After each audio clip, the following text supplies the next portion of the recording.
Hello, hello.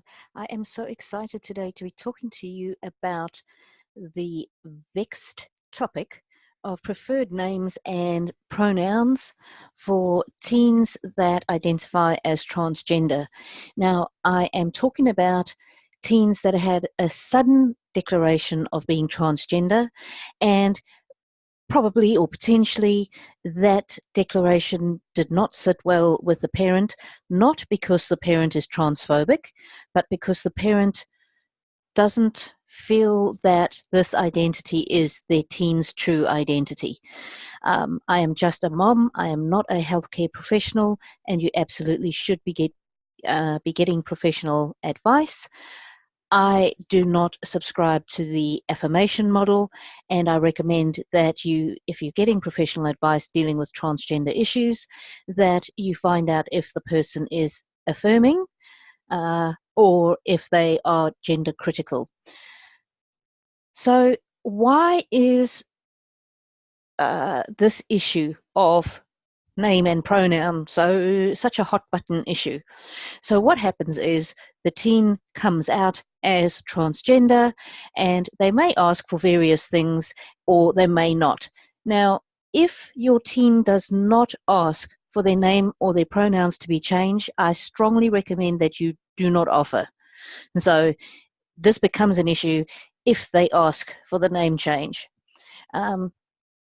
For me, everything to do with transgender identity for my own daughter, it seemed to be like a speeding train.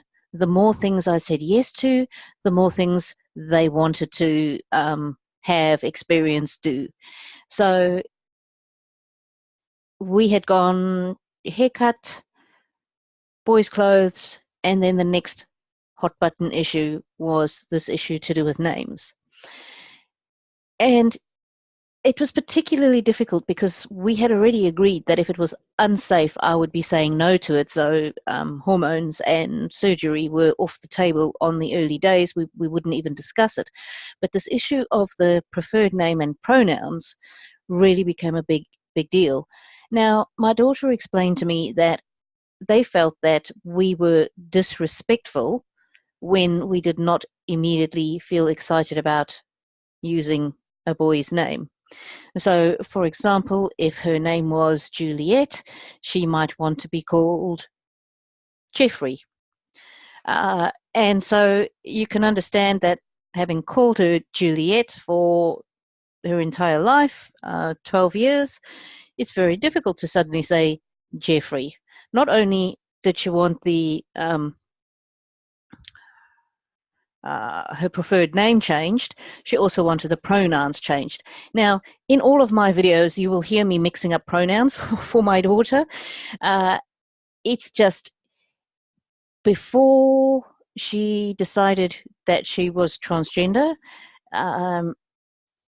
obviously there was no question. We always referred to her as her. And in the most recent months, she has decided that non-binary is the identity that suits her the most, so sometimes I refer to her as they.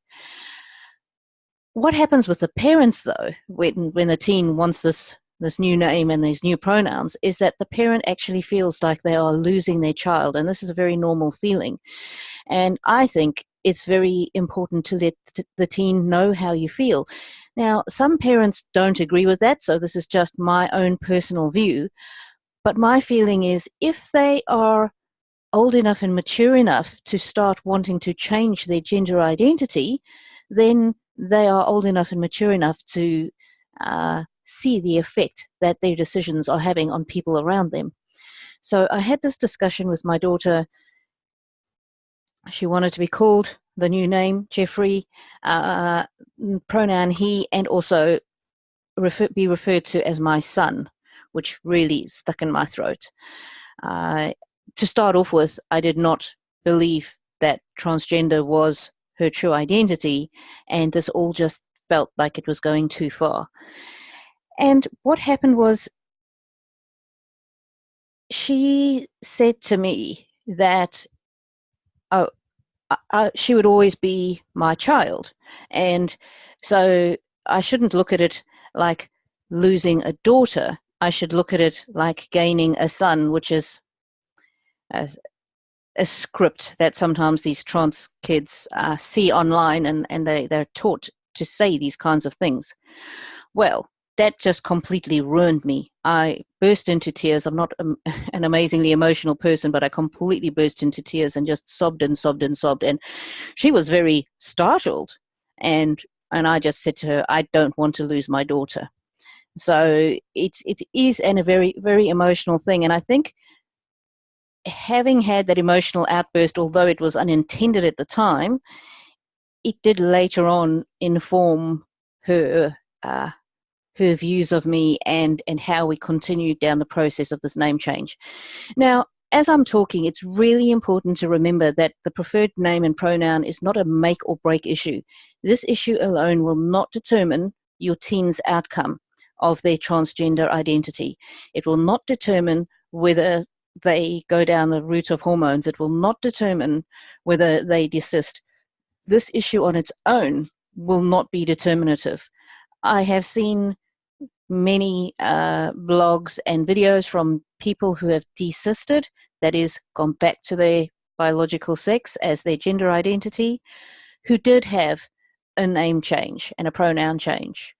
Equally, many desisters never did the name or pronoun change. So this issue on its own is not determinative, but it really is important. And for me, it was a big deal. And for the teens, it's also a big deal. So my big influence when deciding how to deal with this strange new request from my daughter was Lisa Marchiano's blog, and in particular, theyoungsoul.com.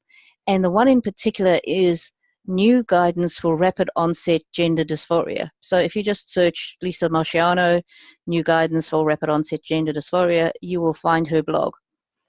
And I had done a lot of research, but her blog was the only one that spoke about teens desisting, that is, going back to their natural, or the gender, identifying with the gender of the biological sex in which they were born. Basically, if they were born a girl, they go back to being a girl. If they were born a boy, they go back to being a boy. And this was the only information that I could find in the entire of the internet that spoke about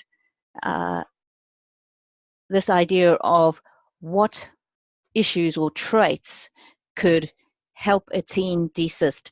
Now, there is some study on the internet that talks about there being around an 80% desistance rate for teens who are not medicated. And so if they don't get as far as hormones and surgery, obviously, if they don't get that far, then they will naturally revert to their biological sex, gender. They will realize that they're not truly transgender, basically. So there is the statistic out there, there's this 80% chance. But my question really was, I honestly believe my teen is not transgender. How can I help my teen to be in that 80%? And this is where Lisa's blog comes in, and it is very handy. And pretty much every decision that I've made, I refer back to this little list. And Lisa will probably never know, but there were days and nights where I would compulsively go and find her blog again and then copy it into an email so that I could read it and read it and read it. And this became my Bible, really, for many of the choices that I made with my teenage daughter. So these are the traits. They were younger teens when they came out as transgender. So this helps because you've got more time for them to mature and you've got more time to influence them. So Lisa says that they're more likely to desist if they share a few of these traits. So if your teen only has one or two, don't worry, you're on the positive side of things. So the second one was that the parents received early support not to affirm their child's transgender identity. And that can be really hard to do. And I found my support on the gendercriticalresources.com board, and also the blog Fourth Wave Now. Teens were never fully affirmed at school. That's interesting, and that's kind of hard because some states and countries have policies where the teens, if they say they feel like they're transgender, they do get affirmed at school. I also spent days and hours wondering what fully affirmed meant. But anyway, never fully affirmed by another adult or authority figure, such as a gender therapist. And so when we went to the therapist, we absolutely said no, the therapist was not allowed to call our daughter by her preferred boy's name. Their time online was limited. Now, this one is really tricky, and I'll do another video on this one later. In our situation, this was a really hard thing for us because my daughter likes to research things. My daughter is very curious. And I know she was exposed to things I didn't necessarily want her to be exposed to. But I felt that in our particular situation, if I banned her from her phone and her computer at home, she would just find this information elsewhere. She has a school computer. She could look it up at break time. She could do it when she's at a friend's house. She could do it. So limiting online time is a very important thing that a lot of parents do. But for us, we felt it was too difficult to enforce. We did make an agreement with our daughter, though, that she would stay off certain sites, which she did do for several months, and I think that also helped. But then later on, she went back on them, and I think she was more mature by that stage. The next thing is their overall mental health was relatively stable. Most kids that come out as transgender have other mental health conditions. Certainly the parents that I've spoken with, their kids have got other mental health conditions. And so our primary focus was helping our daughter get to a stable mental health state. And my view was, even if she ended up entrenched in the transgender identity, if she was going to later in life transition, it would be better for her to have good mental health, because then at least she could make better decisions and hopefully have better outcomes. And then parents support the teen but don't affirm the trans identity. What that really means is that you don't pretend that they're a boy. And in fact, Lisa puts it even more bluntly in her article. She says, supporting a belief that they are a member of the opposite sex seems to make later desistance more complicated. So when my daughter said, call me son, I just said, that sounds dishonest to me. It sounds like a lie coming out of my lips, and I can't do it. I cannot do it. I've listened to what you said. I've done lots of research on this topic. I've thought about it for several weeks. And so that was the first thing, was I did not make a snap decision. I said, this is something that's new. I need to research it. And it just, I couldn't. It did not sit well with me at all. So supporting the teen, but don't affirm their trans identity. So that, an example of that might be, for example, when I bought my teenager a supportive bra that minimized the look of her breasts, but I refused for her to get a binder, because for me, the binder represented trans identity, which I believe to be false. But the support was obviously feeling comfortable with her body, and that special sports bra helped. So always when dealing with transgender issues with my teen, I always try to think of what my goal is. And so having read Lisa's blog, I decided that my goal was to facilitate my teen to realize their true identity. Now, I believed that identity was not transgender, but I was open to a possibility that I might be wrong.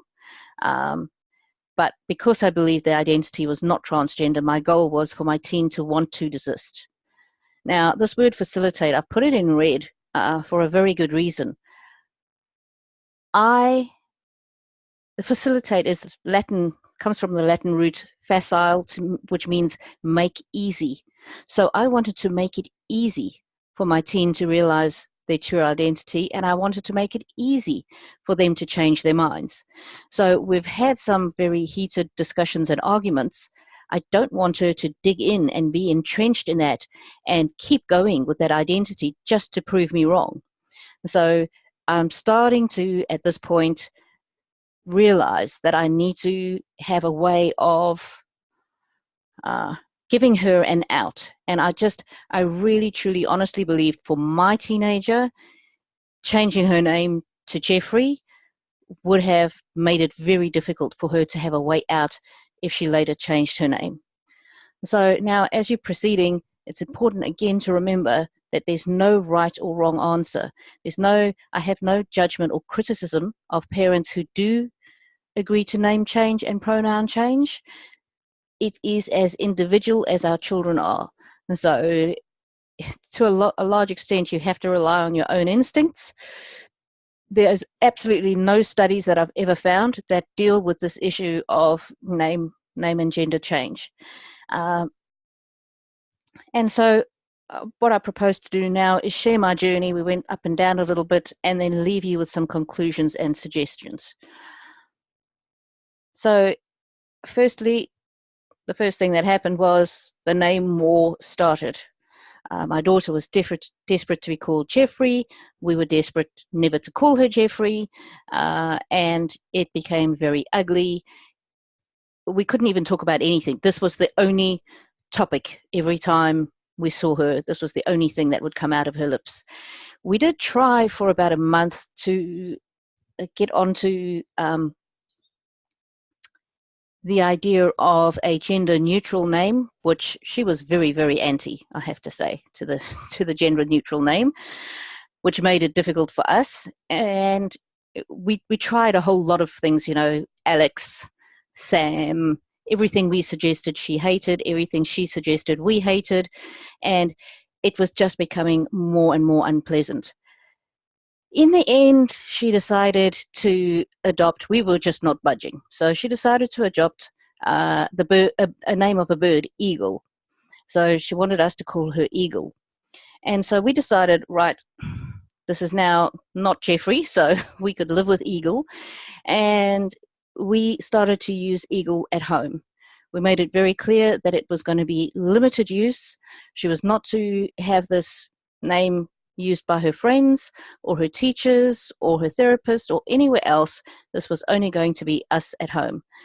My son refused to use it for her and continued to use her normal name, although that didn't seem to aggravate her as much, but when we did it, we were in trouble and unsupportive.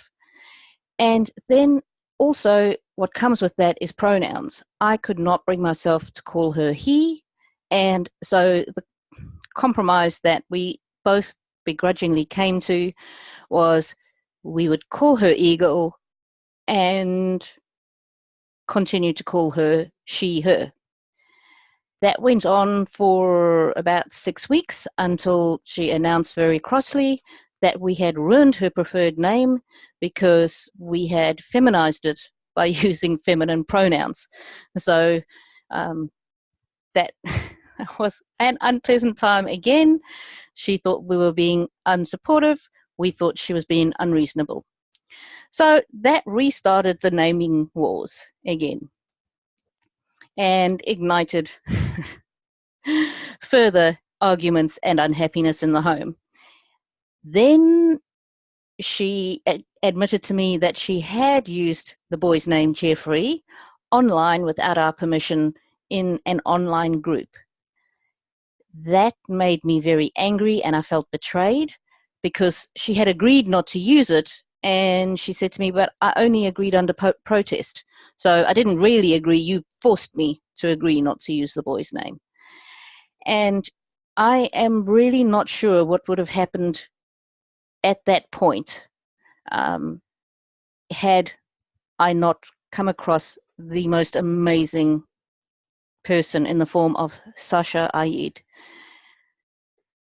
So we were at this pinnacle, and I was not sure how to handle this issue of her having used the boy name without permission.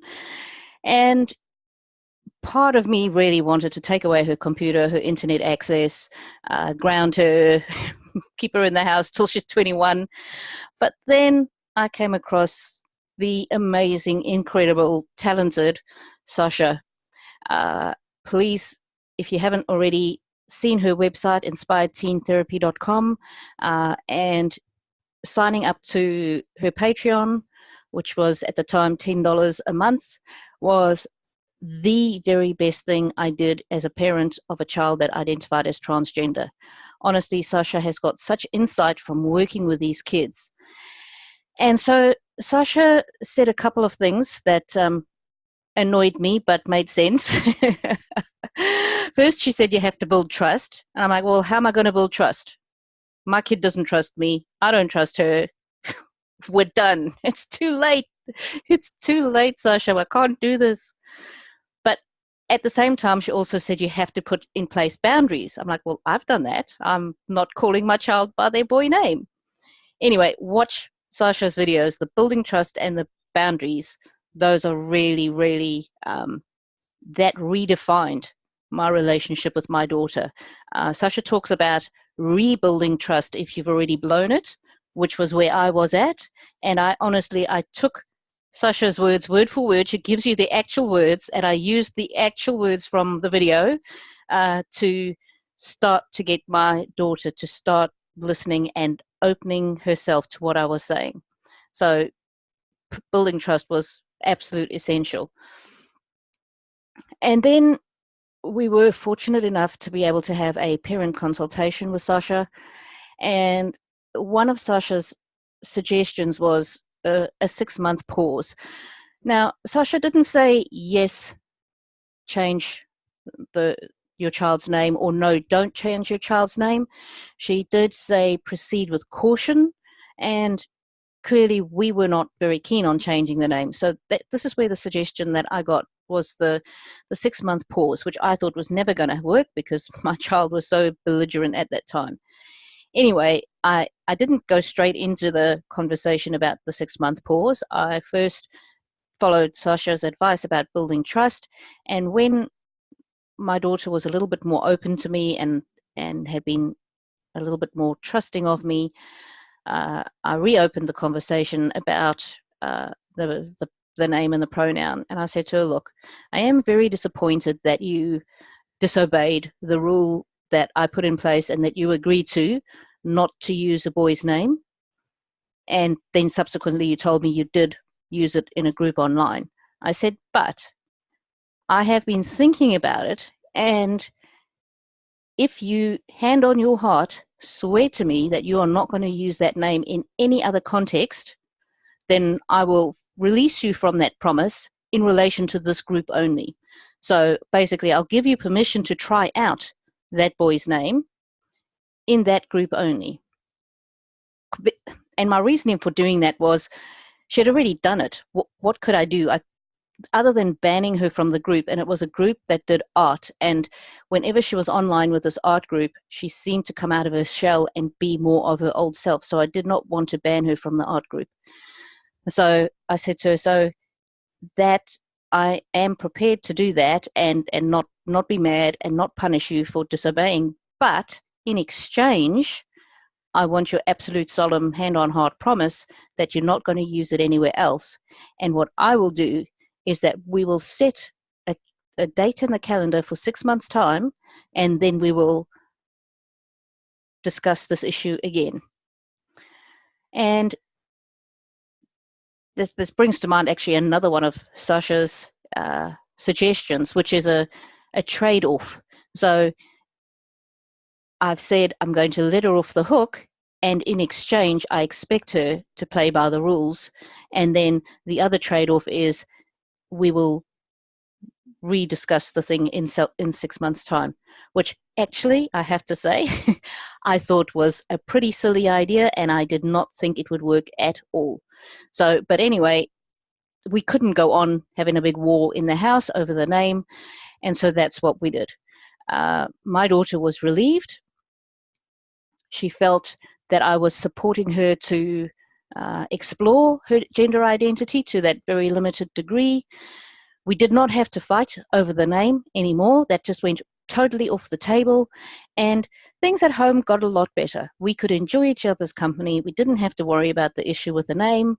I knew that she was on with her art friends using the boy's name, which I was not happy about. And I told her, I said, look, I'm going to be honest with you. I'm not happy about it, but it might be a good place for you to try it out and see how it goes. So that's where we got to, and that was the in 5 months after that, that was January 2019, was the 5 months after we were going to put it on pause for 6 months. And my daughter, I had actually been thinking about it, and my daughter approached me and said, look, can we talk about the name issue? I know it's not 6 months yet, but school was restarting for the school year here in Australia, and she was quite keen to have some clarity on what she could do with names before the school year started, and I agreed with her. I said, look, I agree. We have to have some kind of an agreement as to what you're going to do at school. And at that stage, I could have cried because my daughter said to me, I tried out the boy's name in that group and I hated it. She said to me, that boy's name is not my true name. That boy's identity is not my true identity. She also said, Mom, I know that I am not transgender. Woohoo! Thank you, Sasha. That was like one of the happiest days of my life, because I wasn't scared that she is transgender. I was scared that she is not transgender, but would think she was and then go and get all these harmful treatments like hormones and surgery. So anyway, that was a massive breakthrough for us. But, and there often is a but, she said she now identifies as non-binary, and I didn't even know what that was. And she explained it to me as follows. She said, when I think about being a female, I get dysphoric. I feel a sense of panic. When I think about being a man, I also get dysphoric and have a sense of panic. It's worse when I think about being a female, but it's pretty bad when I think about being a male. So I really think that I'm somewhere in the middle, or not really either gender. I don't know, but I'm definitely not transgender. So that was progress. And so that 5 months, Sasha was absolutely right, gave my daughter time to mature. So then we're still in January 2019, and my daughter asked for a gender-neutral name. And we're back to birds' names. Now, my daughter wants to be called Skylark. And my daughter wants gender-neutral pronouns. So she does not want us to call her Skylark at home unless we can call her gender-neutral pronouns, which now we've already set the scene earlier by saying we're not going to change pronouns. So I thought, because we'd had this experience with a limited group at online, that she could tell her friends at school to call her Skylark, which was fine.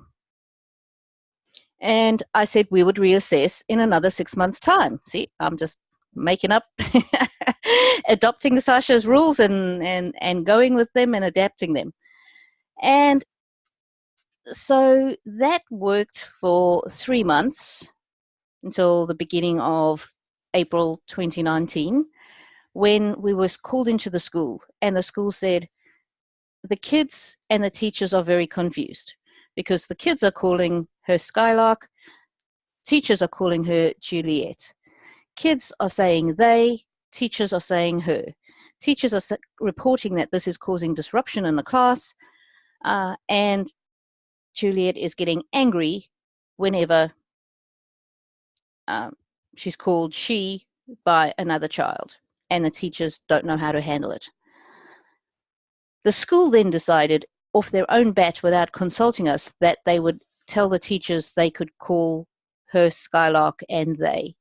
And that I have a massive problem with, teachers interfering with the process, because we'd actually made the decision on how to handle the pronouns in conjunction with her therapist and in conjunction with a gender psychiatrist. So the school derailed that to a certain extent. But at the end of the day, it was not that much of a big deal for me, to be honest. We were going to be reassessing in another 3 months anyway. It just came a little bit sooner. So what's happened in the last couple of weeks is that we've said, well, the cat is out of the bag now, so she can be called Skylark at school and with the they pronouns.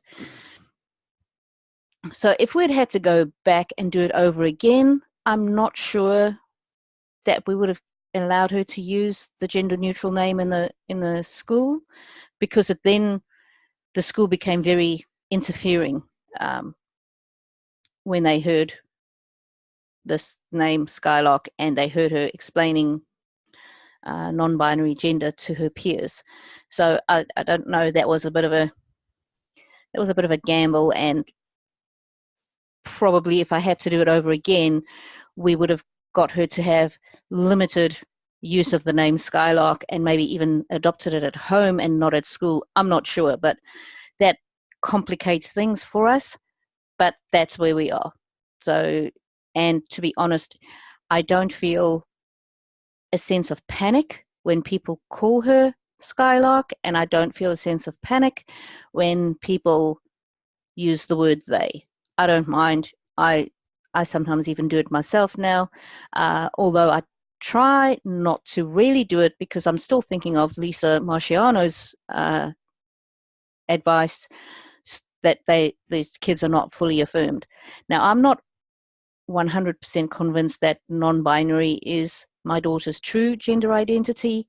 I think she's just gender non-conforming. She just doesn't want to be, that sexually exposed, airbrushed, model thin image that you see on Instagram. I think she just wants to be a normal girl, which has some masculine tendencies and some feminine tendencies. Anyway, I don't know.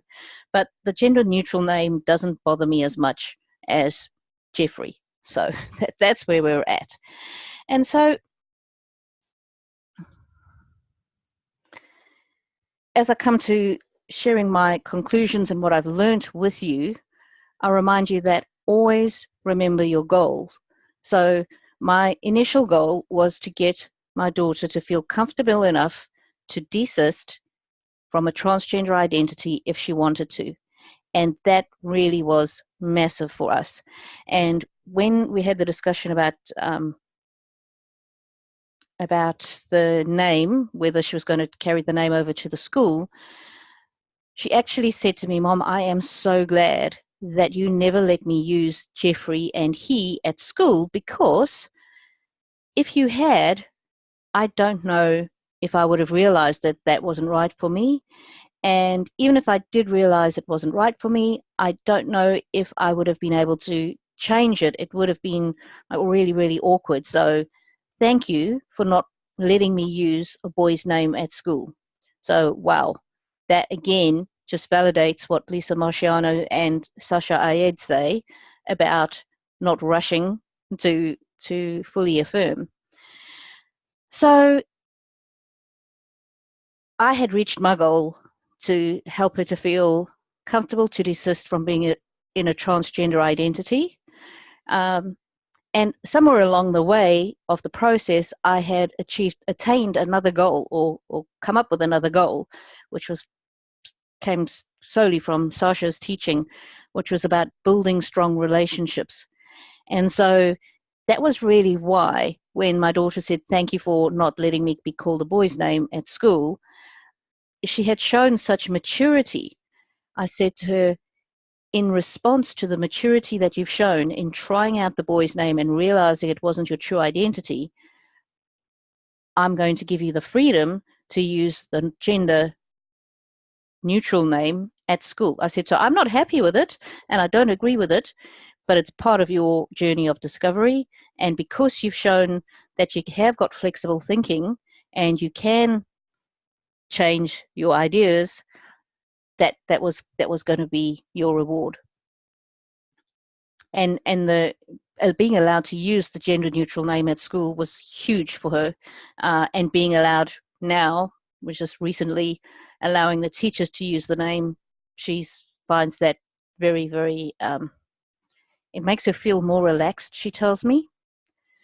So what did I learn from this rather convoluted story about pronouns and names?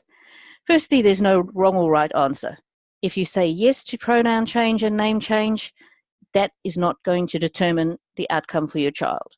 If you say no, again, that's not going to determine the outcome for your child.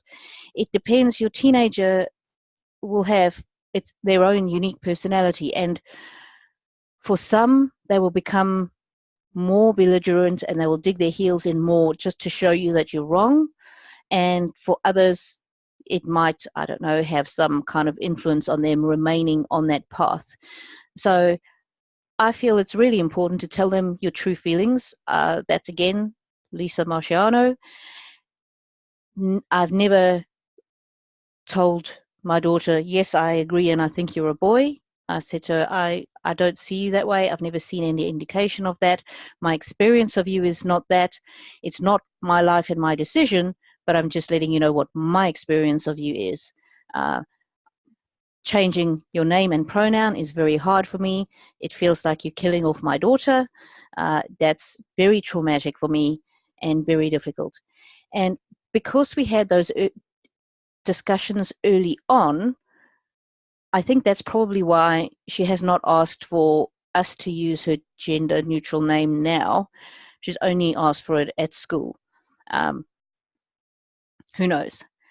So then the next thing, obviously, that was very helpful for us was the 6-month pause. And my sense of my daughter's situation is that it is much better for her to be wanting to use and to identify with the gender neutral name than with the masculine name. It gives her more options in the future. If she decides she wants to change her pronouns back to she, it's much easier. I don't think she'll ever feel uncomfortable being called they, but later in life she may revert to being comfortable with she. I've always said to always keep options open, don't close off any doors, and I think that keeps the options open. So for us, the 6-month pause worked really well. We went from, you're damaging me psychologically by not letting me be called Jeffrey at school, to, thank goodness you didn't let me be called Jeffrey at school. I would have felt so embarrassed. Making small concessions worked for us, so allowing her to have the boy's name in the contained online group. That was kind of accidental because she did it without our knowing. But after that, we did say to her if she wanted to, she could tell the people in her small drama group to call her by whatever name she wanted and whatever pronouns she wanted. We did let the drama teacher know about this transgender identity and identity confusion. At that stage, my daughter said no, she didn't want to do that because some of the kids in drama also came to her school and then they would be asking why she has one name at drama and another name at school. So, but if you can find a place for them to test it out, that worked really well for us. And so that accident of her being not following the rules and going and doing something that she shouldn't have actually turned out for the best. And I think my reaction to it also helped her, because afterwards I said to her, look, I'm really not happy that you disobeyed me, and there needs to be a consequence for disobeying me. I think I'd made her do extra dishes or something just so that she knew she shouldn't disobey me. But then I didn't make her take it back. I let her continue with my blessing, and I think that also built some trust between us. And I explained why I let her continue doing that, which was so that she could try it out and see what it felt like. Of course, I was terrified she would try it out and love it and then want to be called Jeffrey everywhere. But you have to go with intuition. Sometimes you get it right, sometimes not so much. I also think it's important to try and keep it contained as much as you can. So if you can contain it to small groups or particular settings, I don't know, for us that worked. You can try gender non-conforming name or gender neutral name. That did not work for us because we couldn't bring ourselves to use the masculine pronouns, which was what she wanted at the time. Don't give any more concessions than what they're asking for. So if they are asking for a change of name at home, don't then go and change it at school as well. Try and keep the concessions as small as possible so that the identity doesn't consume them, which it can be pretty difficult. So at the moment, my daughter has not asked us to call her gender neutral name at home, and she seems to be quite comfortable with being addressed as usual and with she. What I do at home, though, I do try and avoid other gender related words. So instead of saying let's go for a girls' day out, I'll say let's go for a family day out. Even if it's just me, her, and my mother, and it's clearly the girls. So, and I've spoken to her about that I'm doing that. I'm making some changes to my language to help make her feel secure, because I know those words make her feel uncomfortable, but I'm not changing everything in my language. She will always be my daughter. We might get to the stage of using her gender neutral name at home and using they. Already, I'm finding myself naturally doing it every now and then, particularly if I'm in the company of someone who already uses that name. We've also said now we don't mind if the therapist uses that name, and so it's really the therapist and the doctor and the school that's using it. But we don't want it to be everybody right at this stage, and she hasn't asked for that. And then the most important thing is just keep building that trust with whatever it is that you're doing. So making concessions on other parts of the language and point it out to them. Don't just cut the word girl out of your language and don't tell them. Say to them, look, this is quite unusual for me. I'm used to speaking in this way, but because I see that it causes you discomfort, I will try and avoid that word if it helps you. And when I had that discussion with my daughter, she actually said to me, well, if you do say words that make me uncomfortable, will you be offended if I point it out to you? And I said, well, no, I won't. That's a sensible question. Thank you for trusting me with that. But there might be times when I say, no, I'm not going to change that word. So the word daughter, for example, you are always my daughter. I'm not going to change that. But if it was something like, I don't know, the girls' day out is the only example I can think of at the moment. But if it was something like that and I said that by accident, then feel free to point it out. And I promise I won't get offended. So, for example, she calls our cat her baby. And I used to say, oh, baby, here's your mama. When I pass the cat on to her, here's your mother. I've stopped doing that. And I say, here's your human, or something else. So building the trust is letting them know that you are making some concessions, but not saying yes to everything that they want. So, wow, there really is no right answer for names and pronouns, and it really is. The biggest thing for us was that 6-month pause allowed us to stop fighting about the blimmin' name. That we couldn't get past that. We couldn't have a decent conversation about anything else. We couldn't talk about how was your schoolwork, it was just all consuming. And the difficulty that I still have is the offense that my daughter takes if she wants to be called they and you don't call her they. That is something that I've specifically spoken to her about and said, look, now you're going to be called they at school. If somebody forgets, don't get upset. She said, oh no, I'll just remind them. I said, but you also need to understand some people are not going to want to change. And we haven't quite worked out how that's going to work. But I've said to her, I expect you to be mature enough to respect their wishes on what they call you.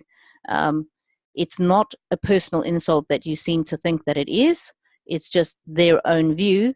And if you react poorly, then you're just reinforcing their idea that transgender people or non-binary people or gender non-conforming people are a little bit nuts.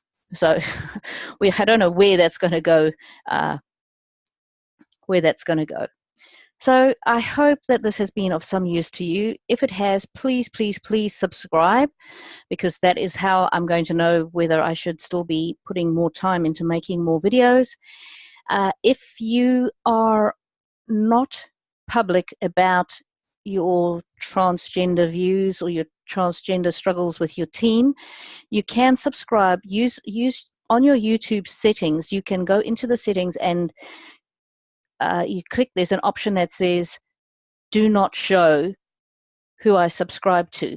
So, or it says show who I subscribe to, and if you unclick it, then it won't show who you subscribe to. So if you don't want people to know you've subscribed to me, you can untick that and then people won't know. Also, if you could comment if you found this helpful, that would really encourage me in my journey, which is still ongoing.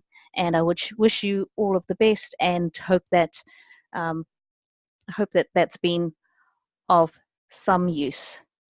Take care.